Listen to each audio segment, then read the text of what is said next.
figured it was a big deal that I even mentioned this woman, that maybe I was finally ready, whatever that means.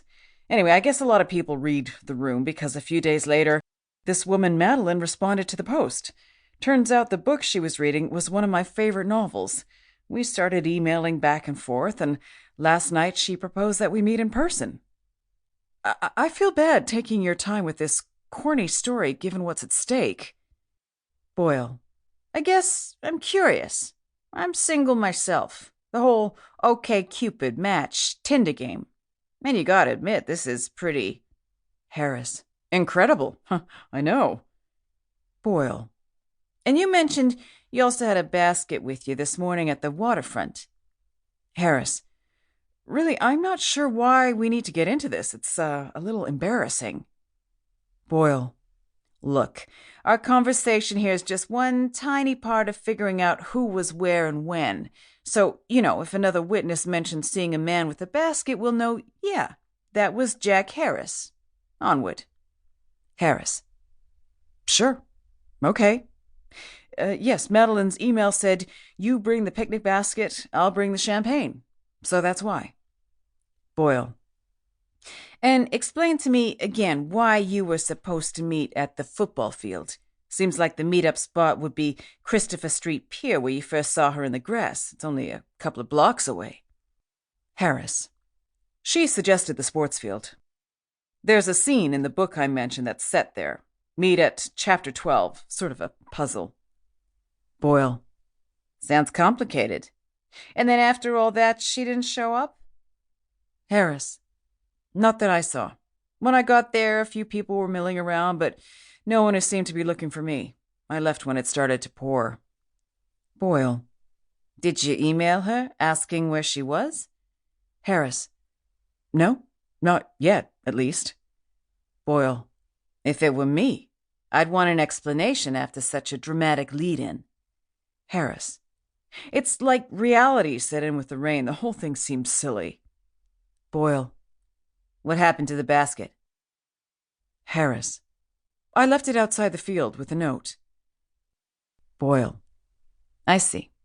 Where outside the field? Harris. On a bench on the path leading to the street. I figured she'd see it if she showed up later. Boyle. What exactly was in the basket? Harris. Wow, you really want the details. A few croissants and some grapes, and the note. Boyle. Where'd you get the paper for the note? Harris. I always have a reporter's pad in my pocket. Tools of the trade, I guess. Boyle. When did you hear the shots? Harris. I didn't know they were shots until later when I got home and heard the news. Other people around me, we were all wondering what the sounds were, like firecrackers. They seemed distant, so it was hard to tell. Boyle. Okay. But where were you when you heard them? Harris. Charles Street. On the opposite side of the West Side Highway. I'm surprised the sound carried so far. Boyle.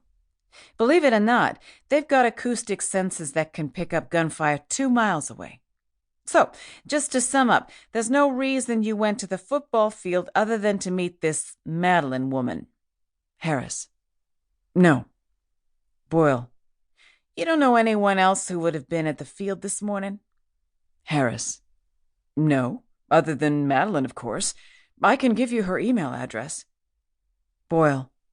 Okay. So, it's just a coincidence that Malcolm Neely was one of the shooting victims. Harris. I'm sorry. What? Boyle. You know the name, right? Of course you do.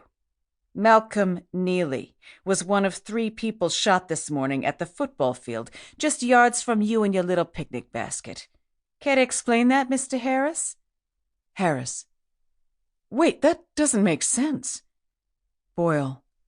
You said yourself, the story sounded a little surreal. You even said incredible at one point. Harris.